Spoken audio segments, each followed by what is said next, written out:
Hello everyone, welcome to part 2 of this exciting tutorial where we head first into Unity. And what we are learning is the basics of Unity. Last time we learned what was in the file drop-down window and how to utilize those tools.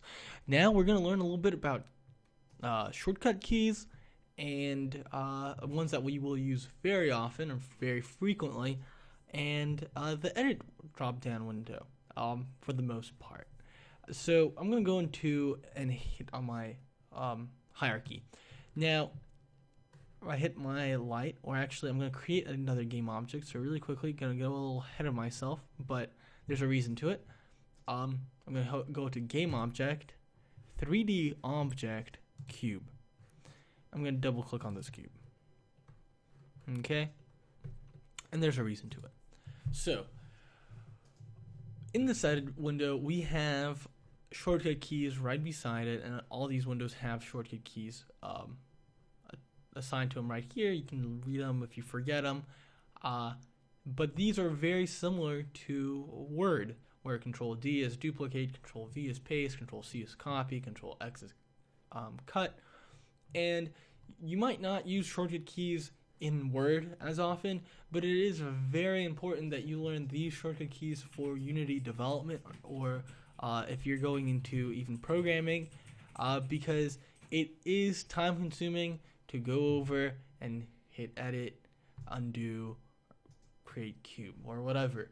And the reason why is because when you're sitting at a professional Unity design firm or whatever, and you're wanting to learn, absorb all the knowledge, you're probably gonna see someone, use shortcut keys where they hit T and then they move, like this, and they edit the object like so, Control Z, and then they hit E to rotate, per se, and and then they do all this, and then they do W, and then they move it like that, and then they duplicate and stuff, right? So we're gonna learn all these keys. So I'm gonna undo all these lovely movements, and we're gonna go from the beginning. So so we're not really gonna use Control Copy and Control Paste and move it, right? That takes a little too long. So what we're gonna go and do, we're gonna learn that Control Q is pan, right? So you move around. So that's what I was talking in the first step, where you can do with your middle scroll bar thing, or a mouse scroller. That is what Q does. W is what gives you the X and Y axes, right? Like so. So you can move these out. Then you have E, which is rotate, which rotates the object. R, which is scale. So you also can scale in each direction, or you can scale uniformly like so. And that's not as important, these tools, because typically, especially if you're just moving things around, editing, you're not going to have this.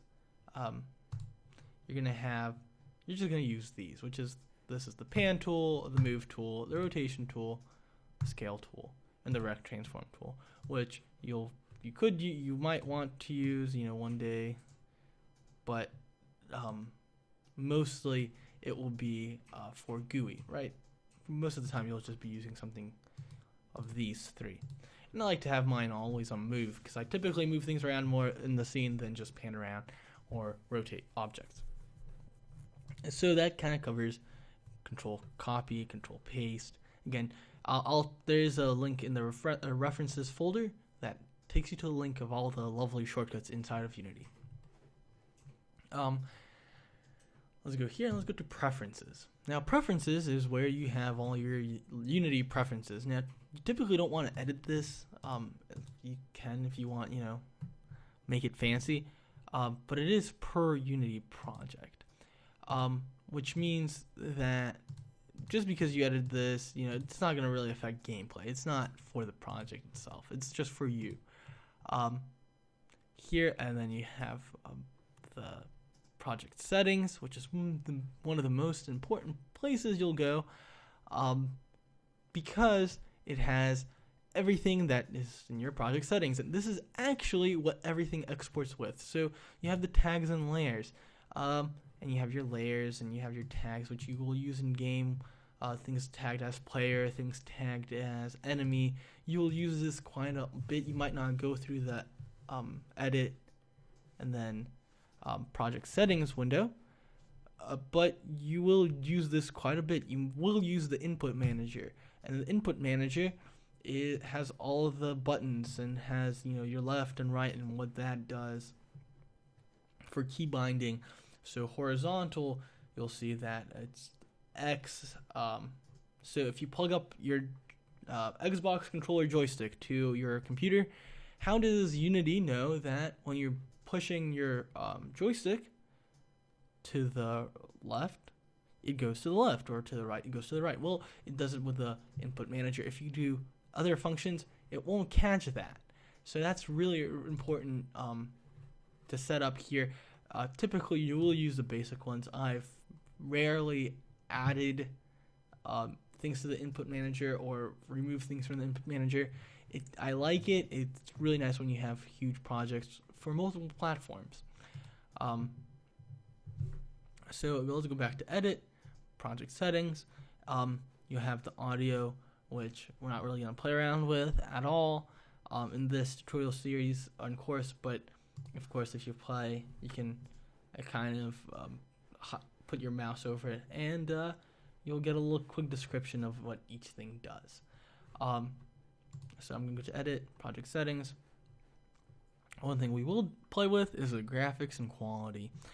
So quality is just phenomenal when you want to optimize. Whether it's how many shadows are getting casted or the quality of the shadows, it's all done here. For this project, we're not really going to play around with it, but if you're ever saying, hey, my game is running slow, what can I do? First thing, go to the quality settings, lower down the settings, and that's, full res to 8th res, hard shadows to hard shadows only. You don't have to edit too much. You don't have to, blend, weight. And if you don't know what it means, Google it. You can research it a little bit more. Bone count for each mesh. Skinning, that's way out of this basics course. But I recommend that you do get familiar with it when creating a huge Unity project, because it is the first place you should go to optimize any Unity project. Now you're going to go to edit, project settings, and we're going to go to graphics. And here is quite literally, you go to a Unity project, and you can have many Unity programmers, but very few actually use the built-in shader settings. And this used to not be as nice, where it had these added, the legacy shader diffuse. It used to look a little different, but Unity 5 kind of helps you out with that. And if you use a custom shader, now one day you might even grab an asset from the Unity Asset Store, and when you export the project, there's purple everywhere. I'm talking, the trees are purple, the ground's purple, the sky's purple. What's happening? Well, it's probably that the shader was not exported with the project. To add a shader, you simply increase the count, 7. Hit enter. It'll duplicate the last one added, and then you add that shader, and that's how easy it is. And let me tell you, from having projects out in the asset store, that even when you can be nice and you can have it in the resources folder, people don't know how to do this, and I get contacted and they tell me what's wrong, and I tell them to go to the graphics settings and add the shader, and they're totally confused, and I have to do a little picture setup. So don't be that person. Learn where the graphics settings are and where the shader included shaders are here, right? And then you have fog mode, which you can add fog to your scene, so you can edit all of this and fun stuff. But again, it's not we're not going to play around with this at all because we're not really building that interesting of or elaborate of a scene. Let's go to project settings some more. I know we're getting so excited about project settings, and we're going to go to the editor project settings.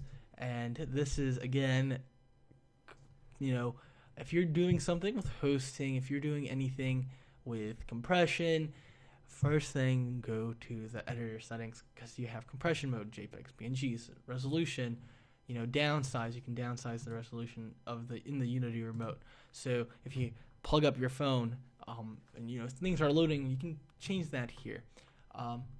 Version control, which is nothing for anyone that's not using GitHub or Asset Server or anything like that, and stuff like that. So this is completely way out there, but it is important to know what these things are for future reference. If someone says, hey, change your version control because you're gonna upload this to Git, you're gonna know where to put it, and that's the editor settings.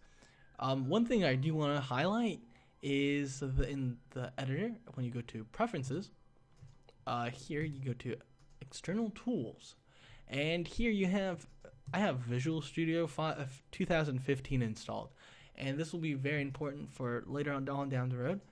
Unity 5 does come with Visual Studio.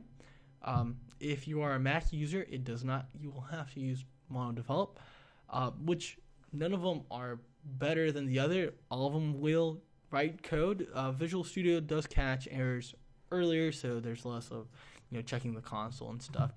But again, we're not really doing too much hard code, so you'll be fine either way. And typically Unity will alert you, so it won't be a huge shock that something's not right.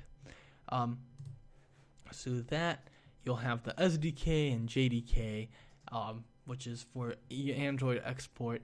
Again, past this project tutorial, but you need to know what these are if you are planning to build a Unity build on Android. It is in your preferences, and JDK is also in your preferences. And if you're planning to, but you didn't start your project right now, go ahead and install these and place them so you won't have to do it later. And that's about that in the editor window. Now in assets and game object, again, we're gonna go through game object, and then we're gonna go into the basics of coding, and if we need anything else, I will go over it as we're going through. But the first couple of things are important. Unity background for when starting a project, just from the get-go. So see you in part 3 of this introductory course to Unity